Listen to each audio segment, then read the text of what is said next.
안녕하세요. 커피 브레이크 최문기 목사입니다. 지난주보다 하루 한 요일 늦었습니다. 오늘 여러분과 함께 할 방송은요, 교리 공부 시간입니다. 네, 지난주에 우리는 교리 공부 시간 중에 두 번째 계시에 대해서 배웠는데요.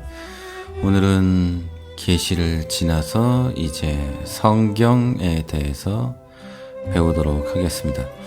우리가 성경을 아주 되게 쉽게 생각하거나 성경이 별거냐, 그냥 읽는 거다 이렇게 생각하는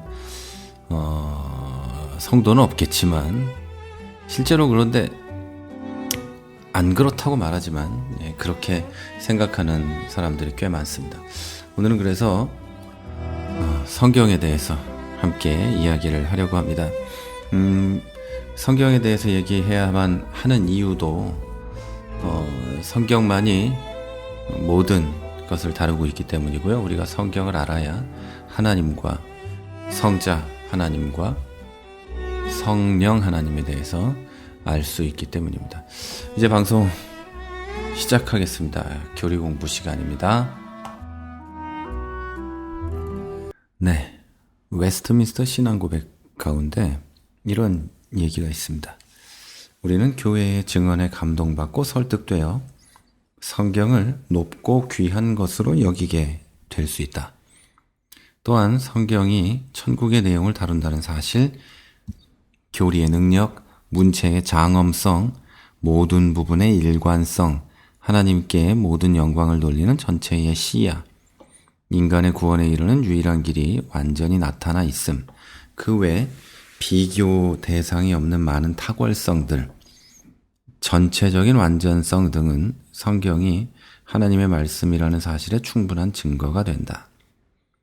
그럼에도 불구하고 성경이 무오한 진리이며 신적인 권위를 갖는다는 사실을 우리가 완전히 수긍하고 확신하게 되는 것은 우리의 마음 속에서 말씀으로, 그리고 말씀과 함께 증거하시는 성령의 내면적 역사의 결과다.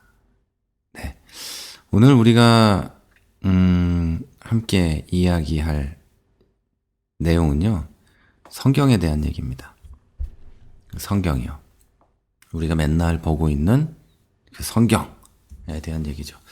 먼저 미리 말씀드리고 싶은 건요, 성경 교리 시간이거든요. 지금은 신학 시간이 아니고 성경 교리 시간에는 성경이 무엇이라고 말하는지만 얘기하려고 했습니다. 그래서 그렇게 설명했고요. 역시 지금도 성경이 성경에 대해서 무엇이라고 말하고 있는지를 가장 중심에 놓고 이야기하도록 하겠습니다. 우리가 성경의 권위에 대해서 이야기할 때 성경이 자기 자신에 대해서 뭐라고 말하는지를 가장 먼저 봐야 됩니다. 우리가 이 문제에 대해서 살펴봐야 하는 이유는요, 이것이 성경적 순서대로 교리를 살펴볼 때 꼭 해야 하는 과정이기도 하지만, 우리가 성경의 증거를 받아들일 수 있는가? 우리는 성경을 권위 있는 것으로 여길 수 있는가? 하나님이 인간에게 주신 계시에 대한 권위 있는 말씀은 오직 성경에만 있다는 우리 개신교 믿음의 정당함을 어떻게 입증할 것인가?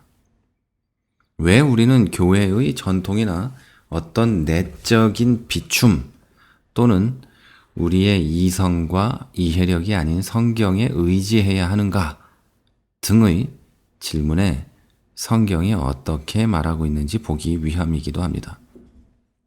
다시 한번 말씀드리지만 성경 교리를 배우는 것은 신학이나 철학이나 변증학에서 말하는 고등 비평을 하는 시간이 아닙니다. 우리는 성경을 비평하는 시간을 갖고 있는 게 아니라는 말입니다. 그런 것들은 그런 일을 하시는 분들에게 맡기고요. 우리는 성경이 지금 무엇라고 말하고 있는지를 가지고 이 시간을 가져야만 합니다. 자, 첫 번째로 우리가 볼 것은 계시와 영감이라는 건데요. 성경이 주장하고 있는 바는요, 성경이 하나님의 계시를 기록해 놓은 것이다 라는 것만이 아닙니다. 그보다 더 나아가서 성경은 하나님의 말씀이다 라고 얘기해요. 자, 하나님의 말씀을, 하나님의 계시를 기록해 놓은 것이다 라고만 성경이 말하는 게 아니라 성경 자체를 두고 하나님의 말씀입니다 라고 성경이 얘기하고 있다는 거죠. 그리고 성경은 하나님의 영감을 받은 거다 라고 주장합니다. 여기서 우리는 계시와 영감의 차이를 구분해야 합니다. 계시는요, 하나님이 자신을 드러내 보이시는 걸 뜻합니다. 그러나 성경에는 이런 계시가 아닌 것도 많이 있습니다.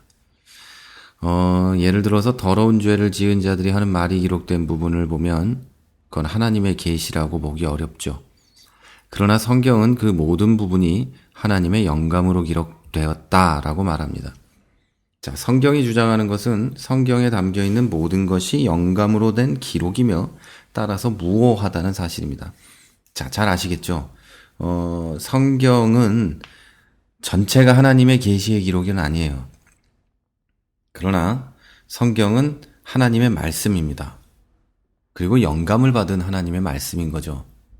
다시 말해서 어느 한 부분이 하나님의 계시는 아닐 수 있지만 그 모든 부분은 하나님의 영감으로 기록된 것이고 그래서 오류가 없다라는 얘기입니다. 자, 그럼 영감은 뭘까요? 또 웃자고 하는 얘기인데 안 웃으셔도 되는데 영감님 할 때 영감은 아니겠죠? 이런 얘기 왜 하냐면은요. 이 방송을 들으시는 분들 가운데 아주 어린 친구들도 있을 수 있기 때문에 또는 해외에 있어가지고 한국어를 잘 모르는 분들이 있을 수도 있잖아요. 그래서 이런 얘기까지 조금씩은 설명을 합니다. 영감되었다는 말은요, 하나님이 숨을 불어넣었다라는 뜻입니다. 우리는 모든 성경이 이렇게 전능하신 하나님의 숨결로 만들어졌다고 믿습니다. 성경의 한 부분이나 특정적인 부분만 하나님의 영감으로 만들어진 게 아닙니다. 여러 설명들이 가능하겠지만 또 여러 설명을 하고들 있지만 간단하게 말씀드리면 성경에 있는 모든 것이 하나님께서 사람에게 주신 것이다 라는 뜻입니다. 이 말은요, 분명히 모든 단어들의 경우에도 해당이 됩니다. 이것을 보고 축자 영감이라고 말하는데요. 이건 단순히 내용에서만 옳다는 게 아니고 모든 단어가 하나님의 영감으로 기록되었다는 겁니다. 하나하나, 그러니까 어떤 단어든지 그 단어를 선택한 것이 사람이 아니라 하나님께서 그렇게 쓰셨다는 얘기죠. 또 이렇게 성경이 축자 영감되었다라고 말할 때는요, 어떤 사람들은 성경을 기계적으로 받아 적었다 이렇게 얘기하는데 그걸 그렇진 않아요. 그걸 보고 기계적 영감설 뭐 이런 식으로 말하는데 축자 영감설과 기계적 영감설은 좀 다릅니다. 기계적 영감설이 틀렸다는 증거는요, 각 저자들 사이에 그 문체가 그리고 쓰는 단어가 차이가 크다는 거죠. 저자들의 배경과 습관에 따른 문체가 있어요.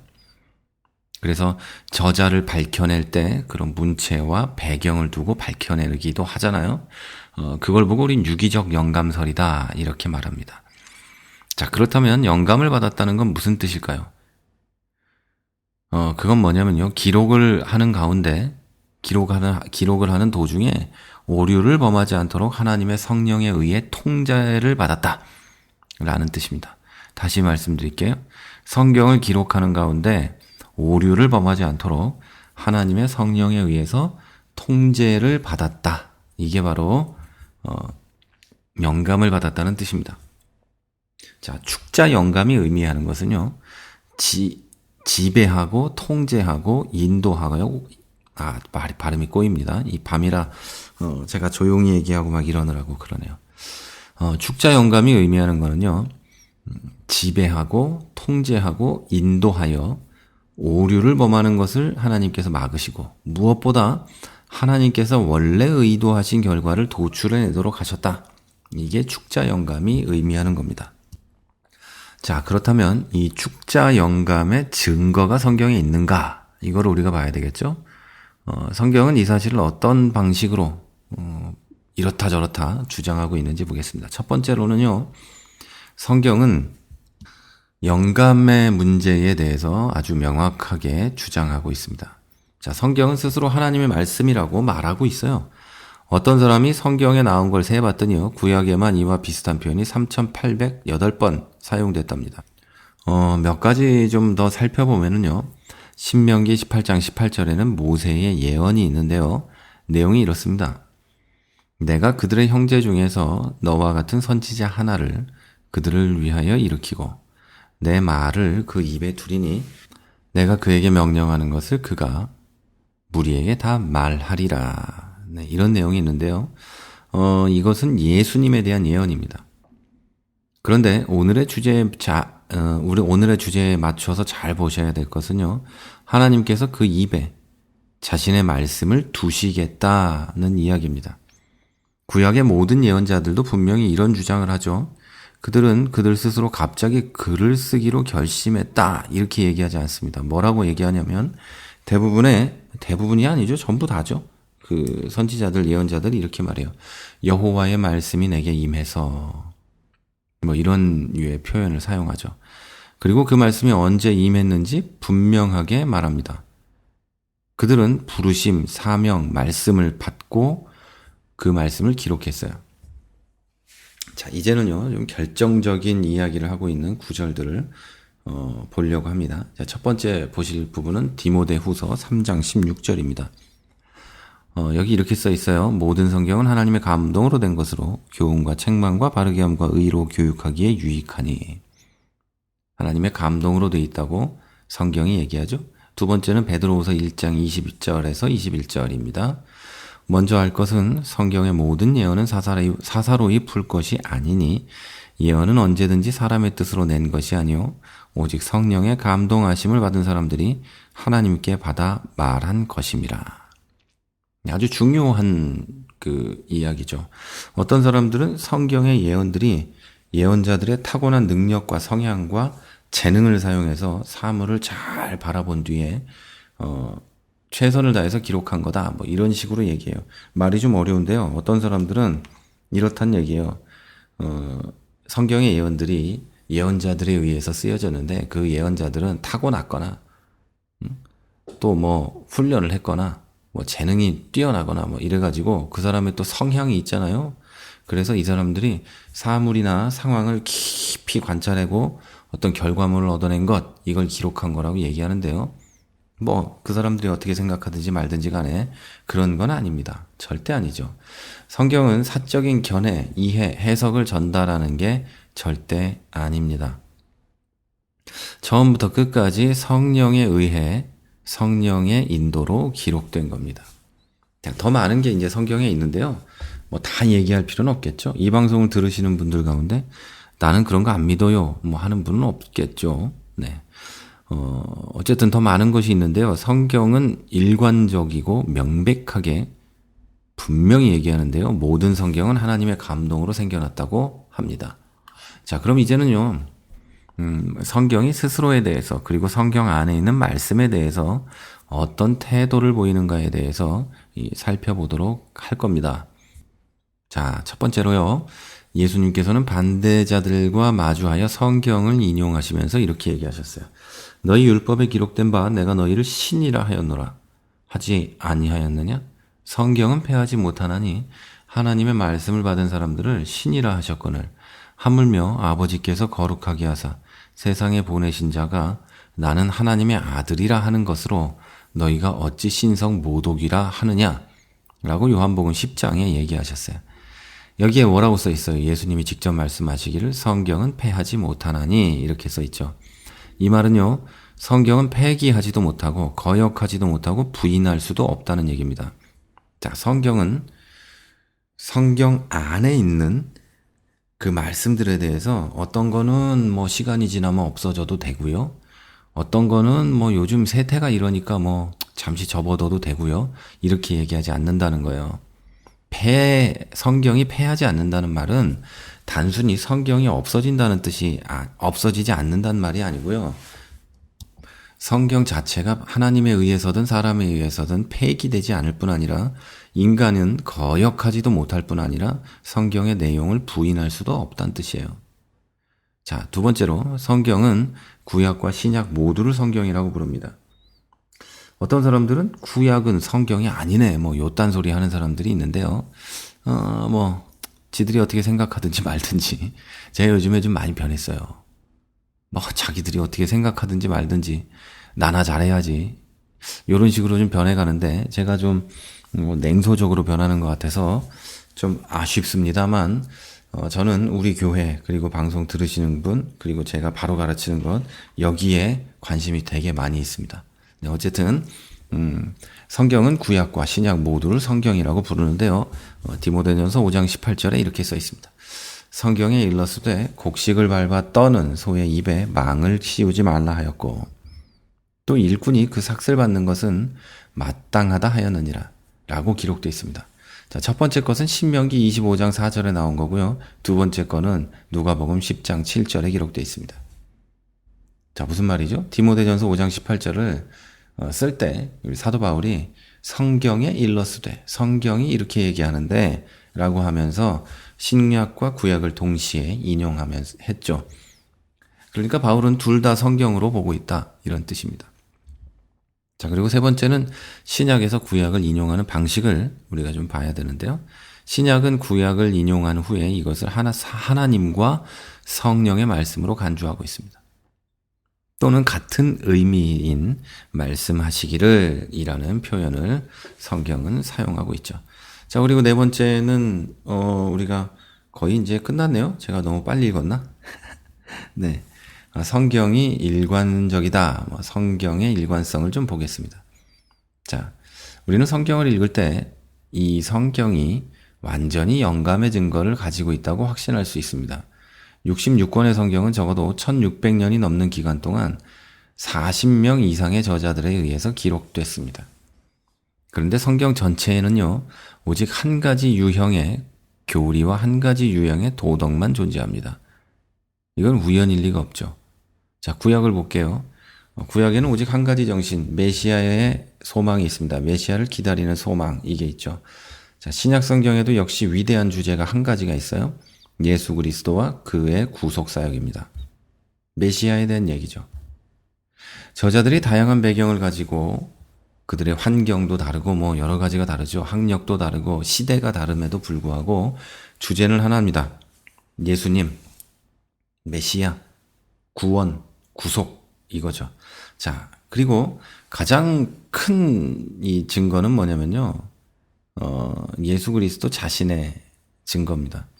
복음서들을 읽어보고 그분이 끊임없이 구약을 인용하는 방식을 우리가 봐야 돼요. 예수님은 구약은 없어, 아니야, 이렇게 얘기하지 않으시고요. 구약을 권위 있는 것으로 생각하셨고, 그렇게 이야기하셨고, 어떤 논쟁보다도 특별히 마귀하고 얘기할 때도 성경을 인용하시면서 결론을 내리시죠. 요한복음 10장 35절의 말씀은요, 이렇게 써 있어요. 성경은 패하지 못하나니. 아까 봤죠? 자, 이게 예수님께서 성경을 바라보는 관점이었습니다. 자, 그리고 이쯤 되면은요, 질문이 있을 법도 해요. 성경에는 기록상의 차이들이 있습니다.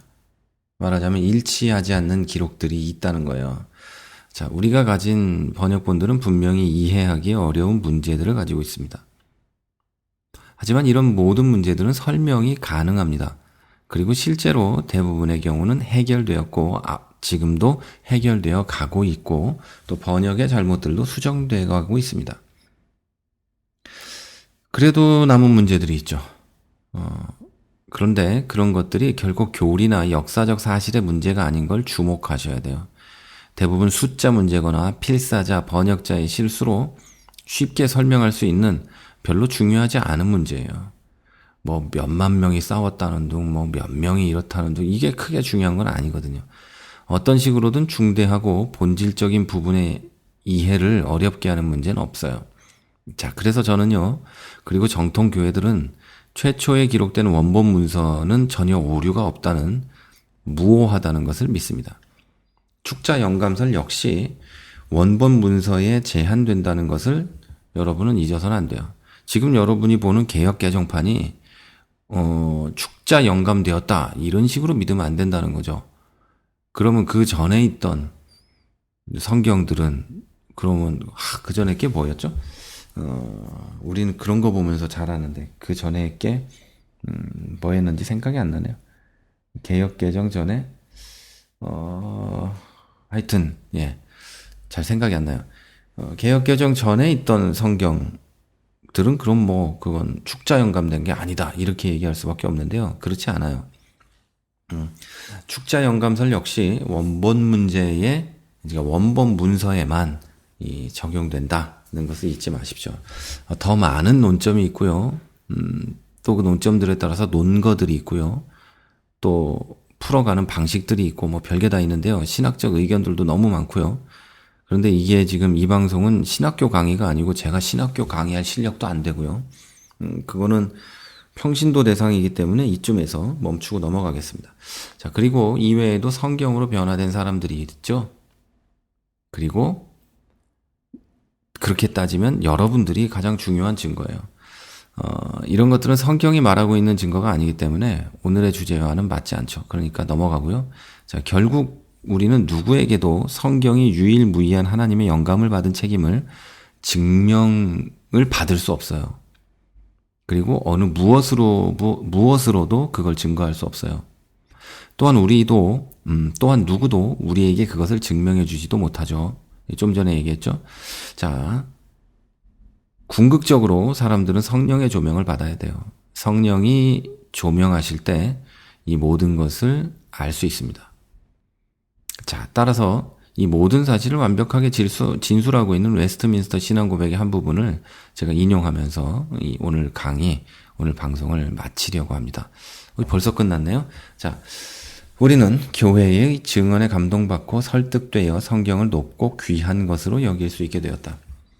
또한 성경이 천국의 내용을 다룬다는 사실, 교리의 능력, 문체의 장엄성, 모든 부분의 일관성, 하나님께 모든 영광을 돌리는 전체의 시야, 인간의 구원에 이르는 유일한 길이 완전히 나타나 있음, 그 외 비교 대상이 없는 많은 탁월성, 전체적인 완전성 등은 성경이 하나님의 말씀이라는 사실에 대한 충분한 증거가 된다.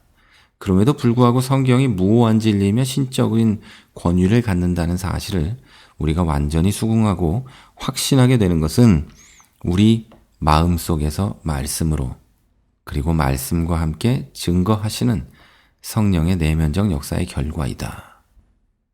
네, 웨스트민스터 신앙 고백의 일부를 인용하고 이제 오늘 강의를 마칩니다. 자, 여러분, 교리 강의가 계속되고 있는데요. 좀 더 재미있고 신나는 교리 강의가 될 수 있도록 제가 여러모로 준비를 좀 더 해보도록 하겠습니다. 부족한 부분들을 좀 채워가고 있고요. 그러니까 앞으로도 즐거울까 교리 강의가. 네, 어쨌든 다음 주에는요. 우리가 어떻게 교리를 발견할 수 있는가, 인간이 어떤 방식으로 교리를 발견할 수 있는가에 대한 이야기를 하도록 하겠습니다. 3월이 벌써 중순이 지났습니다. 놀랍지 않습니까? 이번 주는 정묘주일이고요. 다음 주는 부활주일이고요. 네, 그 다음 주는 또 즐거운 4월입니다. 여러분, 이제 봄인데요. 환절기에 건강 잃지 않도록 조심하시고 가정에 평안이 있기를 기도합니다. 여러분의 신앙생활도 힘들거나 낙망하지 않을 수 있도록 또 멀리서 기도합니다. 프라하에 계신 분 있으면은요, 저하고 만나고 싶으시거나 상담하고 싶으시거나 그러면 저한테 연락하시면 돼요. 전화번호를 제가 알려드릴 수도 있습니다. 전화번호는 773-172-222입니다. 한국에 계신 분들이 전화하시려면요, 플러스하고 420 한 다음에 하십시오. 국제전화요금이 많이 나올 텐데. 네, 평안하시고요. 여러분 삶에 하나님의 기쁨이 있기를 기도하겠습니다.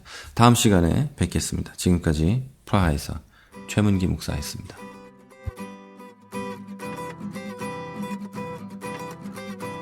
You are not the only one. I will always be with you. You are not the only one. I will always be with you. 크리스찬 TV